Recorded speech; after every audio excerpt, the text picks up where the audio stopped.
Hello, my name is Calla Rose Ostrander. I come to you from California. I was born in Arizona. I grew up in Colorado and Mexico.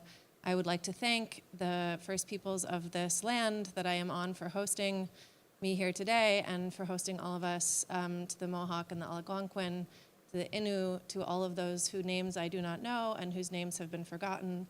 Thank you for hosting us today.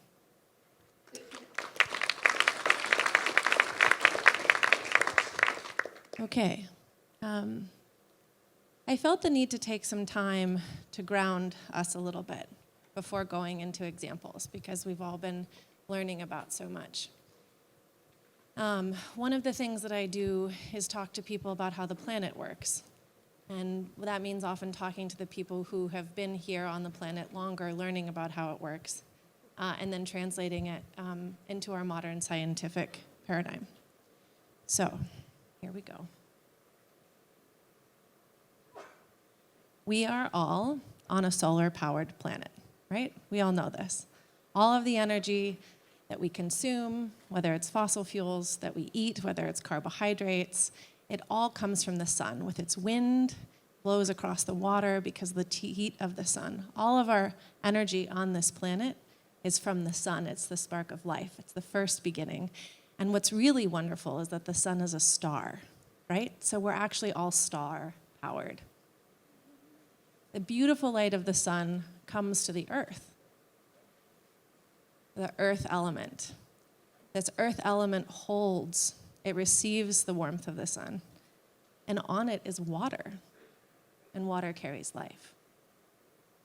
And from life, maybe the mushrooms helped us get here, we have these beautiful photosynthesizers, the plants.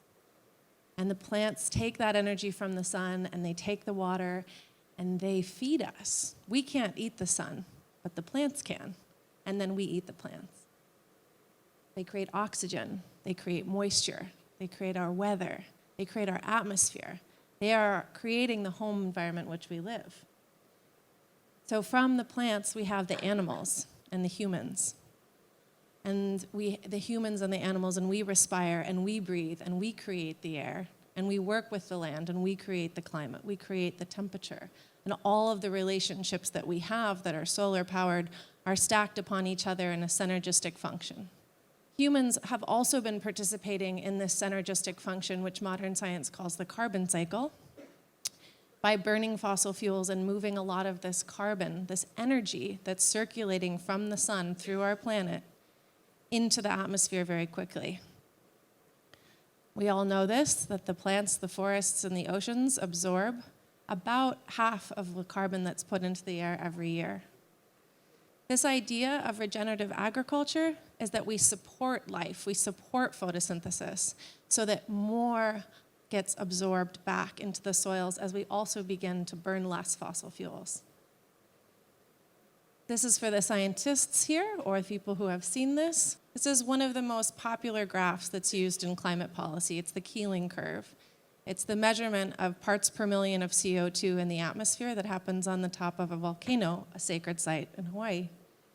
This is how we know how much carbon goes in and out of the atmosphere. What's that blip? Does anybody know what that blip is? Anybody? Sorry.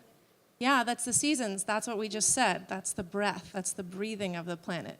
That's the photosynthesis that happens in the spring when the northern hemisphere forests leaf out and carbon goes down.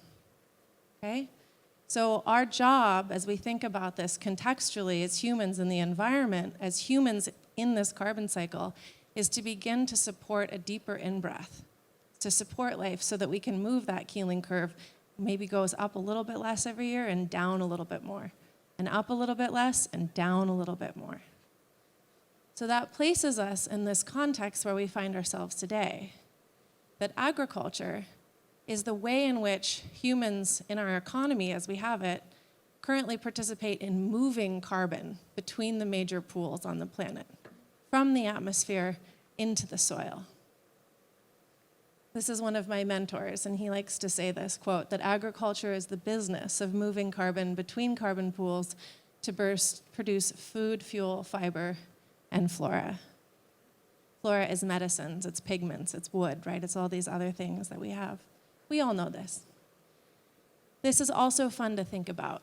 So when we talk about carbon, I don't like to talk about carbon as a commodity, not because I don't want value on it, but because it doesn't stand alone. And if we're going to learn anything in this whole movement, it's that things act synergistically. So from a biogeochemical perspective, carbon is a keystone in the system. So while more carbon in the atmosphere is bad for us, more carbon in the soil is good for us, because you get this whole stacking of nutrients that happen around carbon's presence. This is sort of like a general high-level rule of thumb, which is, there's many, many details in between, but it's something I want you to remember. Water follows carbon. So when we begin to look at the planet and how it works and what our role is in influencing our weather patterns and the livability of it, we begin to think about carbon as a way in which we can participate in stabilizing our climate. So more carbon in the atmosphere, more heat in the atmosphere, more water in the atmosphere, more carbon in the soil, more organic matter in the soil, more water in the soil. Very general, but think about that as a way to begin to expand out from this linear thinking into this cyclical, synergistic thinking. It's also about fertility. I think it's actually fundamentally about fertility. For those of you who were in a session with me yesterday, I said that I think the advent of synthetic nitrogen conspicuously corresponded with the stripping of our grandmother societies and teaching women about how to control and manage and know our own fertility. So we have this sort of forced fertility paradigm right now on the planet, where all of this added nitrogen is really producing this surplus of food in a way that's unsustainable for the landscape.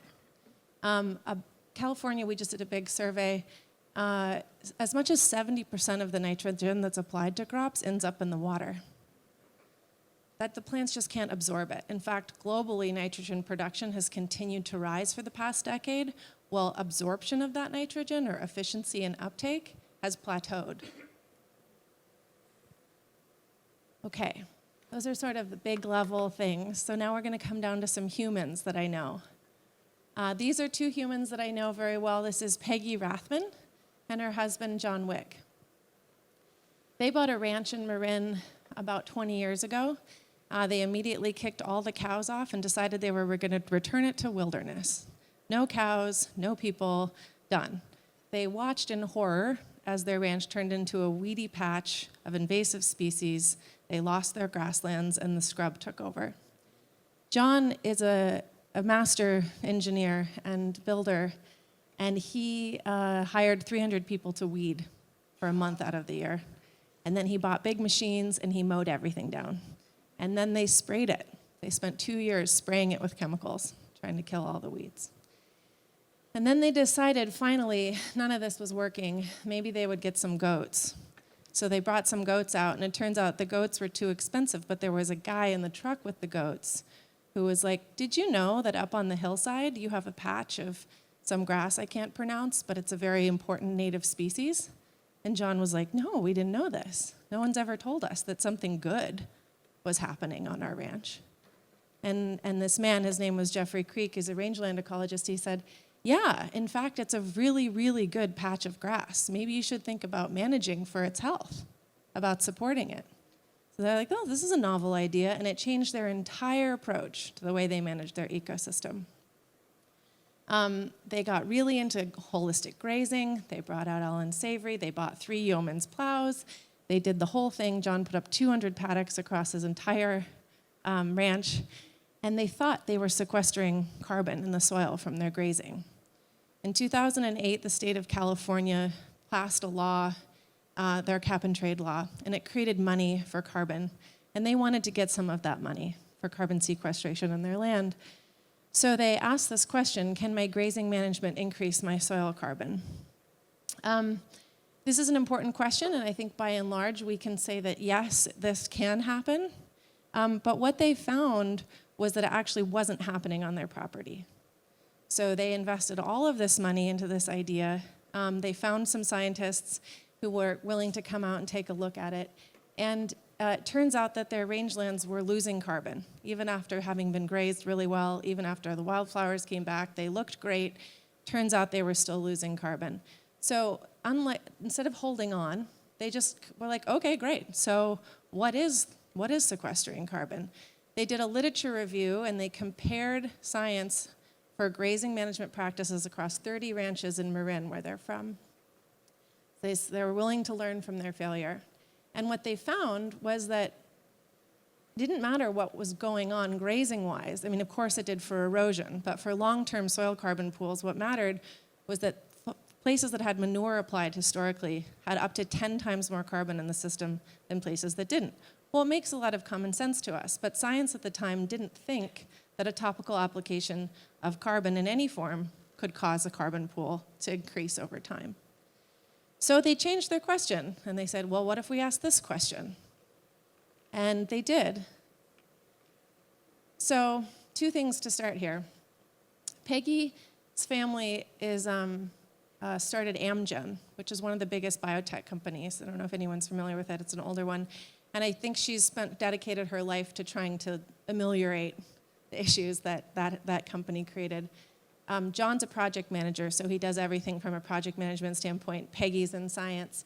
So they found one of the best scientists they could in the field, and they decided, we're going to do this thing so that it's replicable and scalable, and we're going to start with a pilot project. And once we have a pilot, we're going to do a demonstration. And if that demonstration works, then we can save the whole world, right?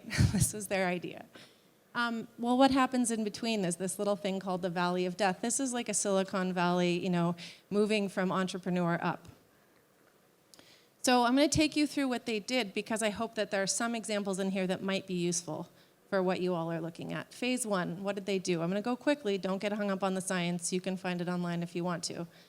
They spread a 1/4 inch on rangelands to test their theory. They had this theory that applying compost or manure would increase carbon. So they spread a 1/4 inch on rangeland. What they found was that a one-time application increased carbon content, and that the lands that did not have this application not only did not gain carbon, but they lost carbon. What else did they find? That one-time application of carbon increased the carbon in durable soil carbon pools. This is important because prior to this, there wasn't really a body of science that showed that we could increase durable carbon quickly. Everyone thought it took like 100 years. It takes 100 years to build topsoil, right? This is an old story. So they're in part of breaking this old story. You can build long-term carbon very quickly. There's the science that proved it. Compost increased carbon in these pools for 5 years. We just did the 10-year sampling, and we're going to look at that. So a one-time application of a 1/4 inch of compost. They modeled it. The models think that this will continue to gain. That's ecosystem service carbon that looks like all those pretty notes, and that's the carbon from the compost in that big hockey stick down. So maybe 30 years this phenomenon will continue if those rangelands don't burn. It also increased soil moisture. It also increased plant forage production. This is a big deal. We were in drought for 6 years in California, and during the drought, the plots that had received that little tiny dusting of compost produced 50 to 70% more forage than the plots that did not. Why? Because the system was healthy and thriving. There was no increase in noxious weeds or diversity in plants. This is something that's important because we didn't want to be disrupting the native plants. Okay, so why is this important? Because then they took this science, they went through peer review, and they published it. They published about 12 papers. I'm not saying that we need more science all the time.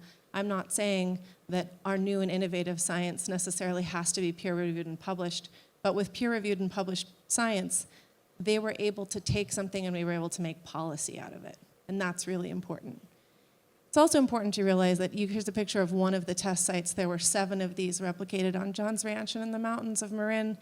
What's important to realize is that science, they did all this really expensive science, maybe $6 million, for the cows already knew. So the cows kind of already know, right? And life knows when it's good, and we know this. So I'm not saying science has to prove what life knows. No, life knows, and our paradigm right now for looking at life is this science.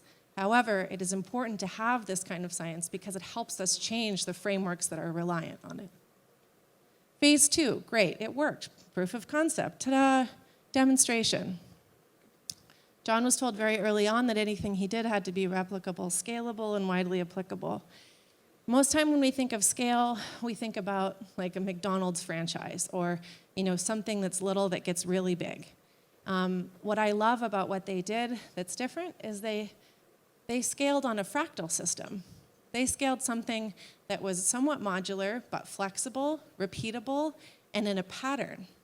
We've heard about patterns. It's really, really important to realize that making a model that's scalable doesn't mean that it has to go from big to small, but that it can go far and wide. The first thing they did in this was they identified core developmental partners. Many of you here in the room are core developmental partners. These were the core developmental partners that they worked with. Traditional ag institutions, the land trusts, the state conservation group, the national conservation group, the universities, and then local nonprofits and funders.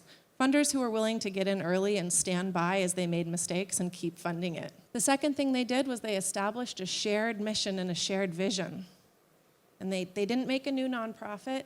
They didn't come together and say, we're a new organization. They said, I'm in my organization, and I'm committing to this shared vision and mission from my organization. This is really important because it embeds the work directly within the organization that the person is already working in. You don't have to change something from the outside. This is structuring change from the inside. They worked with respected producers. We've had many people here talk about how their projects are working, what they're doing, what they're learning. They identified champions in the community, some very much on the progressive side and on the regenerative side, some families who had been there forever who were grazing the crap out of their land and doing a bad job.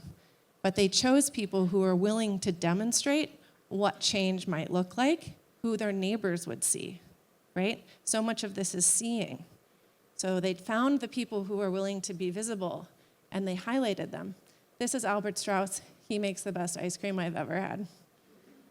They worked with existing infrastructure. Sometimes people, and I really, really, really want to emphasize this, we think we have to recreate everything from scratch.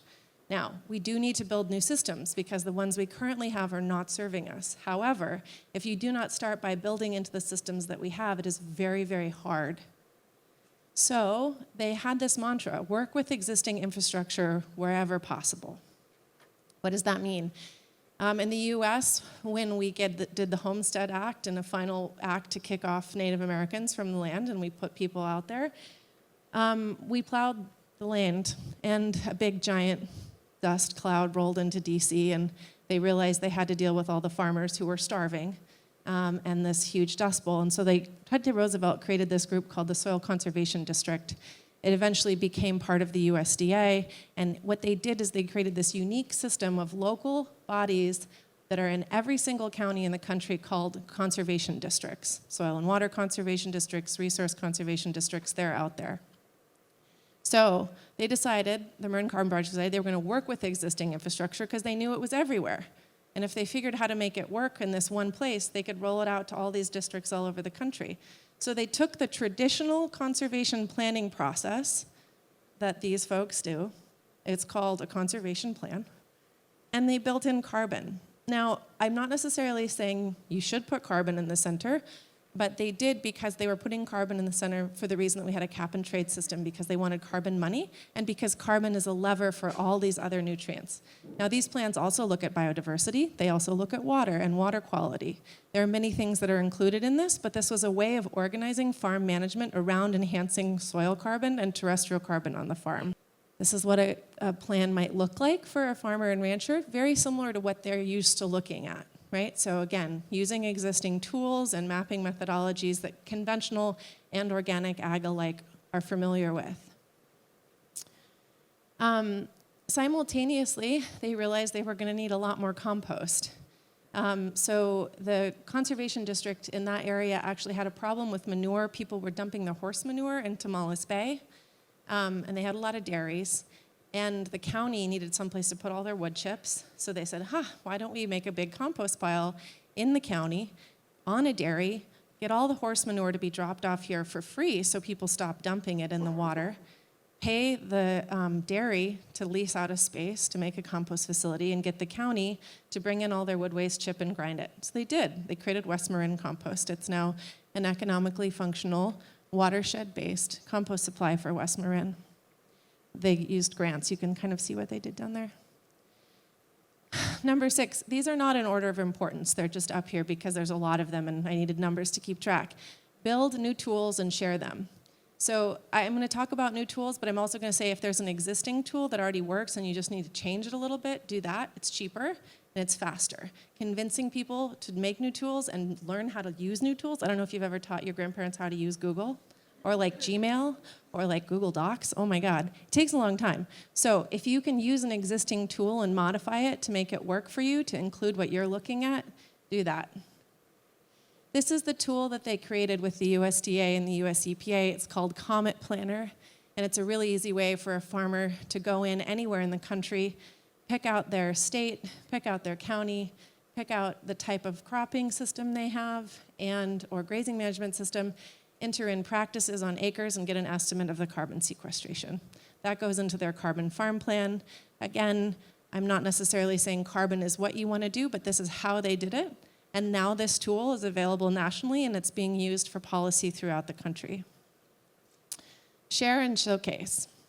We've talked a lot about this here. I think a really big one is work through questions together. This top photo I took was at a workshop that was hosted over a series of weeks where they got the State Conservation Service, the local universities, and experts. Peter Donovan came out to all talk about how to measure soil carbon. And then instead of just talking about it, they all went and did the different methodologies. Well, what's it like to dig 3 meters deep in the soil? Well, what's it like to sample how many different sites? So they actually did the work together, and they talked about what worked and what wasn't going to work, and they found out some weird things, and we're like, that's not going to work. So this helped us create a standardized state-level methodology for sampling soil carbon. Train the trainers. This man in the jacket that everyone's looking at, including the woman scientist in the purple, is the head of the Natural Resource Conservation Service for the US government. And he came out and he toured the property and they told the story and we brought out the scientists. That's Jeffrey Creek with the beard and the jacket looking somewhat grumpy as usual. That's me. This is the tall grass on the compost plot. There's John. He's talking to a delegation from the Chinese government who came in to see this project. Farmer to farmer, peer to peer, farmers learn from farmers. We all know this. There have probably been over 500 peer-to-peer learning networks that have come through this site. Identify community leaders and support their growth. Many of you in here are community leaders. Many of you might be part of organizations or starting new organizations. And so understanding and seeing others, Dee Dee talked about who are you going to make space for in your life?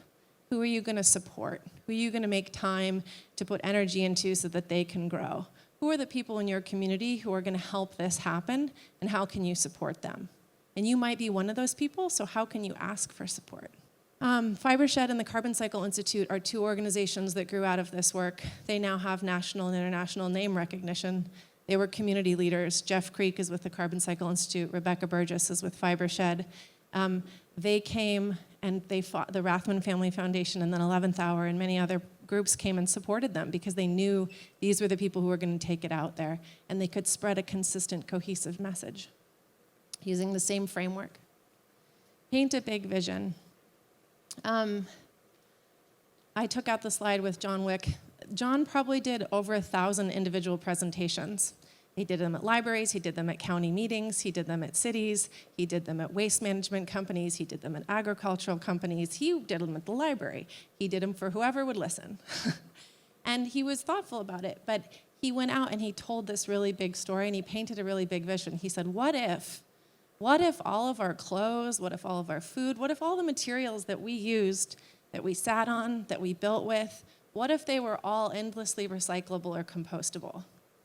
What would that look like? Just think about it. You know, what is this vision? And can we paint ourselves a big enough vision? Not just a little vision, but a really big one. And can we open ourselves up to the possibility of doing something really big?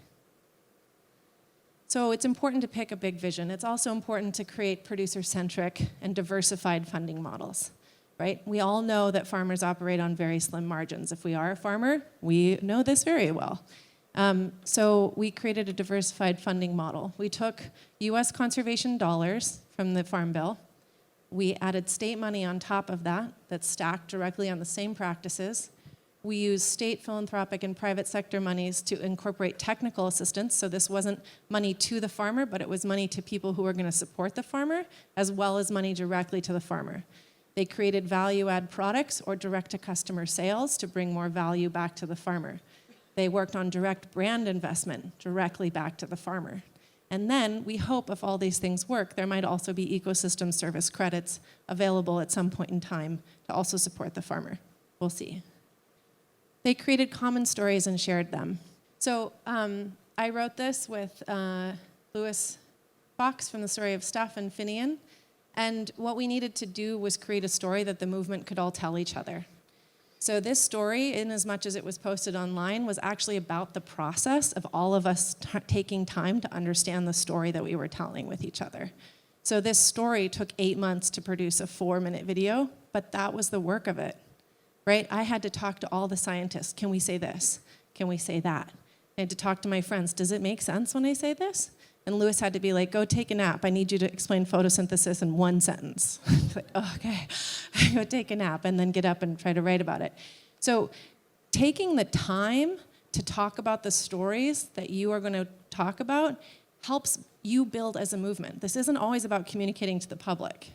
This is about how we communicate to each other. What stories do we tell each other, right? What stories do we share? What stories do we believe in? Okay, make it replicable, scalable, widely applicable, and find value-aligned funders. So you're going to need money. That's okay. There are a lot of people who want to give you money. Great news. We took this up and we scaled it to something we called communities of practice.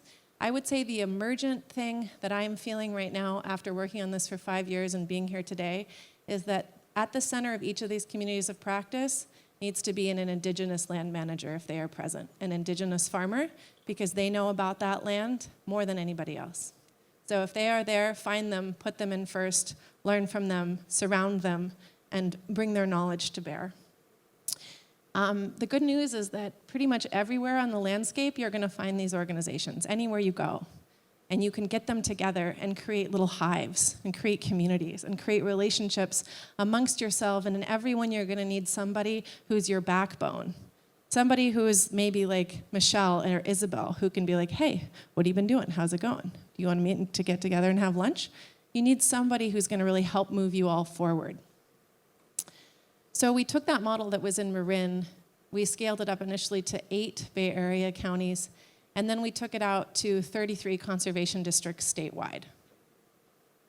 The blue dots are where we trialed this compost practice, specifically with the state NRCS. The green areas are where the conservation district now offers carbon farm planning. The blue areas are where carbon farm planning is available, but not through the conservation district. I don't know if any of you saw Jenny's presentation on policy, Jenny Lester-Moffitt, on her policy presentation. This map is the map that she showed where they're funding technical assistance. When she said, remember, she's got this map up. So what did we do? We built the infrastructure for them to fund technical assistance by working with the infrastructure that was already there, educating it to get it to a point to where people were practicing it, showing the state, and then getting the state to invest in it. This is Russell Chamberlain. His family has been ranching since the 1800s. He's showing the difference between his grass where a 1/4 inch of compost was applied and a not one time. He's a conservative rancher, and it was really important for us to find people who are willing to try new things, who didn't look or talk like granola. Here's another thing that we did. We really chose to solve problems, the solutions for which were synergistic. Let me talk about that again. If you're going to try to solve a problem, choose a problem, the solution for which creates a synergistic benefit. So again, I don't mean to harp on compost, although I love it, but we have a lot of burning in the Central Valley. It causes asthma. We have a lot of manure from animal facilities. It causes water and air pollution. If we can put those things together, we get compost. I just put that up there as an example of taking 2 problems and making a really great solution. This is a map that I did where we heat mapped all of the waste in the state and put on the composting facilities. Don't let the size of the dots fool you. There are actually not enough facilities to process the capacity of the tonnage. Now, my dad works in oil, so I copied this map from the way they do resource mapping because I wanted waste to look like a resource. How do we start to frame things visually instead of as problems, but as potential resources? This one map that I did with a graduate student and a friend of mine has been used for 5 years to help guide compost policy for the state of California. We do composting in municipal locations with big haulers. There's on-farm composting, which is super important if you're going to create really great compost like the Johnsons, because you've got to let it sit and get rich and yummy. There's community composting, because it teaches children about soil and where their food comes from. All of these are important. They all work together, and they're all needed. And guess what? We have so much of a resource, it's okay. We're not going to compete with each other. This is a synergistic function. This is one that I hope, someone talked about chefs earlier. This is really beautiful. Many communities involved the best restaurants in their communities, and they said, we want to highlight regenerative agriculture. Would you do a week or a night devoted to it? Would you come and create beautiful food for us? The Berry Good Food Foundation is in San Diego. Michelle Larac throws gorgeous parties. And she invites in all the farmers, and they all put out their food, and the chefs come in, and they all make stuff with their food, and everyone walks around, and you eat until you're done. It's great. She also hosts talks at the local university. This woman with the blonde hair here is a local news channel morning show personality. And Michelle got her to talk about compost, and Michelle got her to talk about regenerative agriculture, because Michelle invited her to eat fancy food with beautiful chefs. Make democracy work for your work. We live in a democracy. It works as well as we work with it. Build grassroots support. Hire a good lobbyist. I think we kind of think that lobbyists sometimes have lobbyists, bad. No, man, they can show up at all the meetings that you can't show up at. They can figure stuff out for you. You cannot fund them with charity work. John Wick hired a lobbyist for $6,000 a month for 5 years out of his own pocket. No one had ever done it before. They had to ask the lawyers, can we represent an individual? Is this legal? And then they said, yeah. So we had a whole lobbying team in Sacramento every day for 3 years to get all these laws passed. You're going to have to pass some new laws. You may also have to modify old ones, and you might have to take the time to take down those bad laws and acknowledge that they were bad and that they hurt people. So you might need to take the time to do that. That is part of the process of undoing so that we can redo. Oh, you also need to create platforms for policymakers. That's Gavin Newsom, who's our new governor. You can't see him, but Finian's hiding behind the pole. And Finn and I hosted fundraisers for Gavin across the state in every major city where we got funders to come, and then we forced him to listen to talks about regenerative agriculture in every single one. And now, guess what? Soil health is one of his biggest environmental platforms as he takes office. Yeah. When it comes to passing policy, I put this map back up here because what we did is we took our work with cities where we had been working on compost and urban waste and in climate policy, and we combined it with all these rural constituencies where we had built communities of practice, where we were showcasing producers, where we're working with conservation districts, and we combined rural and urban voice to get new laws passed. We created new funding streams. Sometimes all the money is out there, it's just about making it line up better. So the farmer doesn't have to file 10 different kinds of paperwork. They file one thing, and multiple funding streams come through that one thing. So a carbon farm plan was how we did that. You need to increase the presence of philanthropic funding in the space. Luckily, that is happening now. It's present, funders are here. We stacked state and federal funding, which I mentioned earlier. We also brought on new funding. We created an alternative manure management grant. We created a compost facilities grant. We worked with the California Environmental Quality Act so that if a new project goes in and it needs greenhouse gas mitigation, guess what? They can invest in ranchers sequestering carbon. We worked on brand investment in producers. We worked on community-supported agriculture, but not just agriculture, community-supported fiber, community-supported infrastructure for processing our food and our fiber.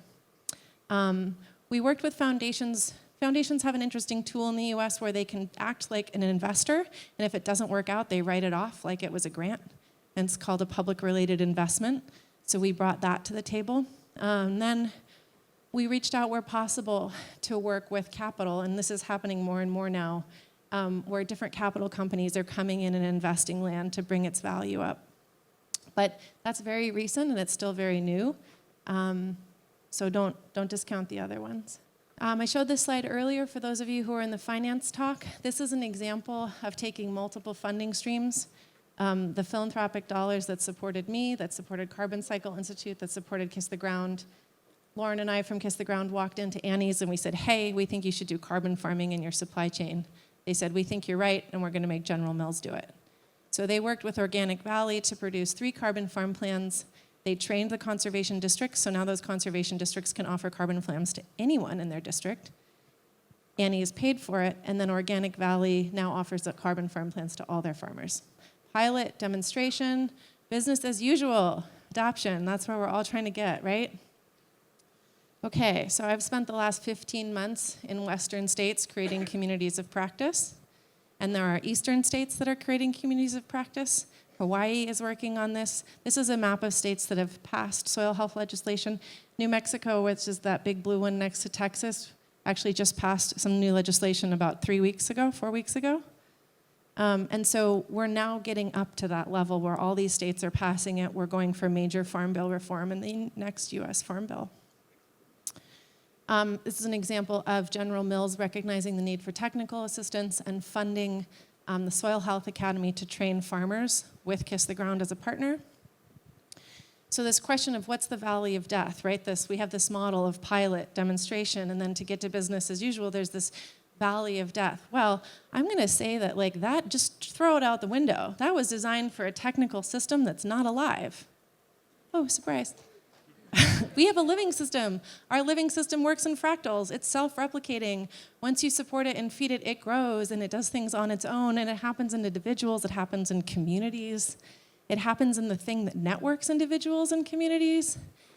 And here's the list of everything you might want to think about doing. But really, at the end of the day, what I'd encourage you to do is find what is good, what is working, find that patch of grass that you want to support, and work from there. Thank you.